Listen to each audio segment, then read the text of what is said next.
अल्हम्दुलिल्लाहि रब्बिल आलमीन वस्सलातु वस्सलामु अला सय्यिदिल मुरसलीन।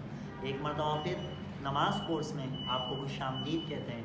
आज हमारे नमाज कोर्स का एपिसोड नंबर 12 है और आज हमारे नमाज कोर्स का टॉपिक नमाज जनाजा है। क्या हमको नमाज जनाजा पढ़ने का तरीका दुरुस्त आता है या दुरुस्त नहीं आता? अगर आज तक हम नमाज जनाजा दुरुस्त नहीं पढ़ पाए तो आइए नमाज जनाजा पढ़ने का दुरुस्त तरीका सीखते हैं और फिर इसी के मुताबिक इंशाअल्लाह हम नमाज जनाजा पढ़ेंगे। तो नमाज जनाजा का हुक्म क्या है, यानी नमाज जनाजा फ़र्ज़ ऐन है या फ़र्ज़ किफ़ाया। जिस तरह मैंने पिछले एपिसोड्स में आपको बताया कि नमाज जुमुआ फ़र्ज़ ऐन है, यानी लाजमी पढ़ना है। तो नमाज जनाजा का क्या शरई हुक्म है? नमाज जनाजा फ़र्ज़ किफ़ाया है। फ़र्ज़ किफ़ाया का मतलब क्या होता है? फ़र्ज़ किफ़ाया मतलब ये होता है अगर किसी एक ने भी मोहल्ले में से नमाज जनाजा पढ़ ली तो बाकी सब बरी ज़िम्मा हो गए, यानी अब बकिया अफराद पर नमाज जनाजा पढ़ना लाजिम नहीं है। नमाज जनाजा की शराइत कितनी और कौन कौन सी हैं? यानी जिस तरह आम नमाज़ों की 6 शराइत हैं तो नमाज जनाजा की 4 शराइत हैं, यानी 2 शराइत इसमें ज़रूरी नहीं। क्या क्या शराइत ज़रूरी नहीं? वक्त और तकबीर तहरीमा। वक्त क्यों ज़रूरी नहीं? क्योंकि जिस वक्त जनाजा आ गया उसी वक्त पढ़ लेंगे, अलबत्ता मकरू वक्त ना हो।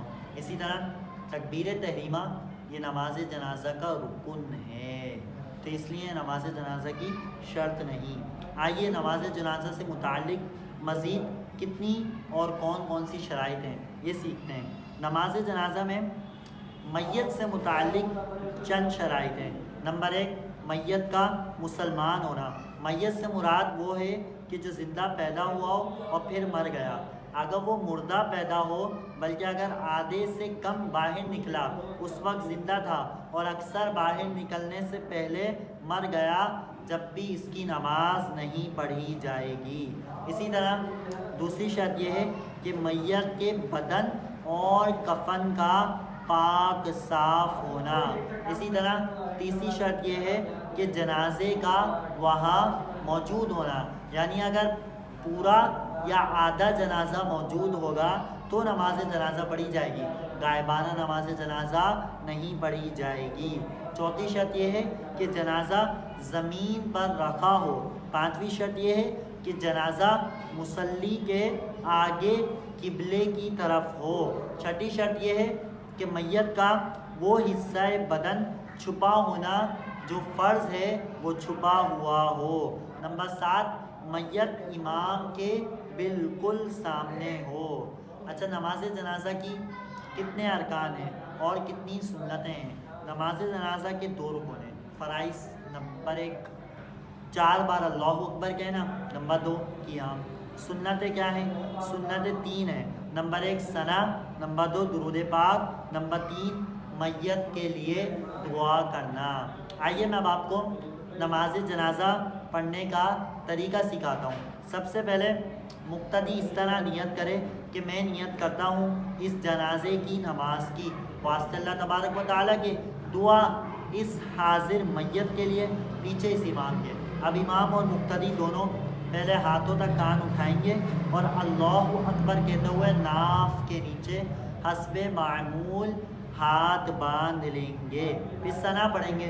अच्छा, इसमें व तआला जद्दुका जब पढ़ते हैं ना सना में, तो व तआला जद्दुका के बाद व जल्ल सनाउका वला इलाहा गैरुक पढ़ेंगे।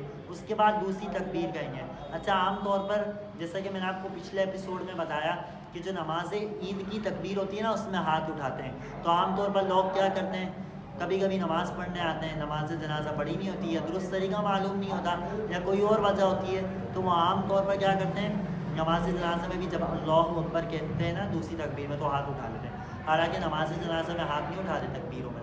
पहली तकबीर कही, हाथ उठाया, फिर नाफ के नीचे हाथ बांधेंगे, फिर बग़ैर हाथ उठाए तकबीर कहेंगे दूसरी, फिर दूसरी तकबीर कहने के बाद अल्लाहु अकबर कहने के बाद दुरूद पाक पढ़ेंगे, फिर उसके बाद तीसरी तकबीर कहेंगे। तीसरी तकबीर में भी बग़ैर हाथ उठाए अल्लाहु अकबर कहेंगे, फिर अल्लाहु अकबर कहकर नमाज जनाजा की دعا پڑھیں گے۔ اس کے بعد چوتھی تکبیر ہوگی۔ چوتھی تکبیر میں بغیر ہاتھ اٹھائے اللہ اکبر کہیں گے اور ہاتھ دونوں لٹکا دیں گے، یعنی جب اللہ اکبر کہہ دیا تو ہاتھ دونوں لٹکا دیں گے اور پھر دونوں طرف سلام پھیر دیں گے۔ اچھا، میں نے آپ کو بتایا کہ تیسری رکعت میں نماز جنازہ کی دعا پڑھیں گے۔ آئیے دعا سیکھتے ہیں، کون سی دعا پڑھنی چاہیے۔ اگر نماز جنازہ کسی بالغ مرد یا عورت کا ہو تو یہ دعا پڑھیں گے، اللہم اغفر لحینا ومیتنا وشاہدنا وغائبنا وصغیرنا وکبیرنا وذکرنا وانثانا، اللہم من احییتہ منا فاحیہ علی الاسلام ومن توفیتہ منا فتوفہ علی الایمان۔ اور اگر نابالغ بچے کا ہو تو کون سی دعا پڑھیں گے، اللہم اجعلہ لنا فرطا واجعلہ لنا اجرا وذکرا واجعلہ لنا شافعا ومشفعا۔ اور اگر نابالغ بچی کا نماز جنازہ ہو تو یہ دعا پڑھیں گے، اللہم اجعلہا لنا فرطا واجعلہا لنا اجرا وذکرا واجعلہا لنا شافعا ومشفعا۔ یہ تھا ہمارا آج کا ایپیسوڈ نماز جنازہ کے متعلق۔ امید ہے کہ آپ کو پسند آیا ہوگا اور بہت سارے کانسیپٹس آپ کے کلیئر ہوئے ہوں گے۔ اسی طرح آپ ہمارے چینل کے ساتھ جوائن رہیں اور دیگر مزید ویڈیوز حاصل